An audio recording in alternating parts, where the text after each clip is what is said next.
Welcome back to the National Post Politics Bureau, where we are here with Christopher Nardi, and we are in the middle of a busy week in Canadian politics. We had a budget and also a floor crossing, but Chris, you and I were in the budget together, and there was some pretty big news on immigration too, right?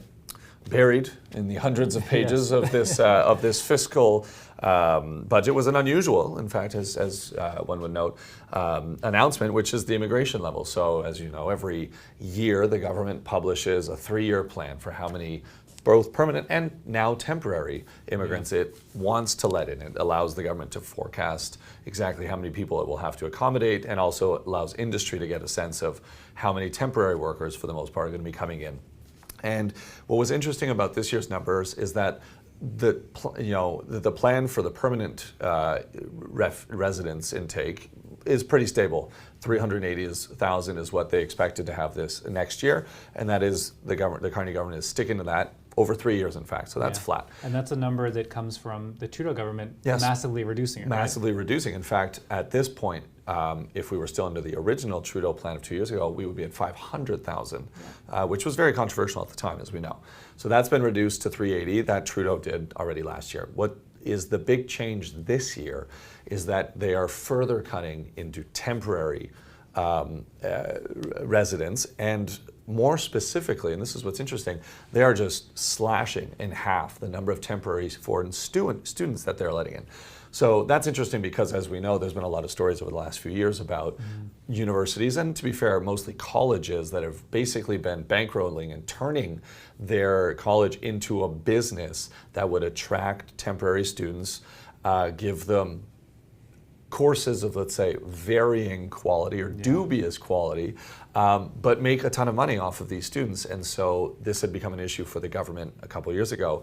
But the fact that they continue to slash that and are now basically reducing the expected number to come in next year from 300,000 to about 150,000 is a big difference. Yeah, and we did have some conversation this year about temporary workers. That's, you know, they may be in the hospitality industry or other industries. Agriculture is a big one. That's mostly staying the same, and most of it's going to come out of the foreign students, right? Exactly. In fact, there's a ever so slight increase in the temporary workers. And honestly, this could be the product of a number of things, but I think one of them is there's a very strong lobby for temporary foreign workers. Yeah. So there's a lot of industries, you mentioned the retail, service industry, hospitality, but agriculture in particular in remote areas depend on temporary foreign workers in many cases because, well, they'll just simply argue that permanent residents, Canadian citizens, they don't want to do these jobs. They don't want to pick the strawberries. They don't want to work at Tim Hortons. They don't want to do this and that. And so the Carney government has obviously heard that. They believe that, and so they are keeping that at more or less 230,000, give or take, for the next 3 years, which is in line with what the Trudeau government had put into place last year. Again, the big difference is really just in the students, and so I think over the next few days and weeks, what we're going to hear is a lot of universities, a lot of colleges, kind of in an uproar, simply because they are losing a significant amount of income. As we know, temporary students or foreign students bring in a lot of money and pay a lot of tuition to these places. And I think what was mostly going on here too is that a lot of provinces were freezing fees for domestic students, and then the taps were turned up as high as they can go on foreign students. We did have a controversy. I guess maybe it was a controversy, maybe it was just an argument between Tim Hortons and Pierre Poilievre this year. That was because the Conservatives want to close the taps on foreign workers. And Tim's was saying, you know, actually we don't use as many as Pierre Poilievre says we do. So I think this probably still leaves some room for the Conservatives to criticize the government on immigration, or do you think maybe that door is closing? Well, no, I think it remains open. Well, it was actually interesting to me, looking at the budget, my first reflex would have been that if the Carney government wanted to quell opposition complaints, because Pierre Poilievre isn't the only federal or political leader in Canada that is kind of been frustrated about temporary foreign worker numbers. BC Premier David Eby, for example, has also come out and said the government needs to the NDP government. So we're kind of covering the gamut of the political spectrum. And so my first expectation would be, well, if they're trying to address the concerns of opposition or other politicians across the country, they will cut the workers' numbers. Obviously, that has not happened.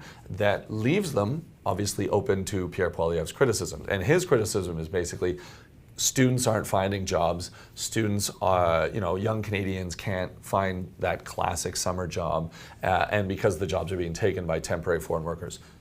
students may actually, cutting the number of students, of foreign students, may actually help address that in a certain sense.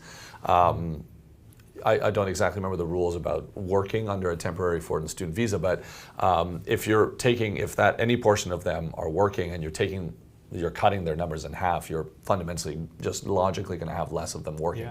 Yeah. But the foreign workers are always kind of a hotbed of controversy. Yeah. Every government's had this. If any part of the population thinks that they're having their, positions that permanent residents or Canadians, citizens would want, and they're taken by others, that's always, we've heard that refrain throughout history, right? Yeah. So that'll remain a point of criticism, but I do think that the Carney government will simply point to the numbers, say, look, we've actually reduced the number of temporary citizens coming in the next 3 years. They will argue, bringing immigration levels down to what they call a sustainable level, all the while admitting that fundamentally the Liberal government had lost control of the immigration system over the last 10 years. Yeah. Okay, Chris, thank you so much, and thank you for joining us. We'll see you next time.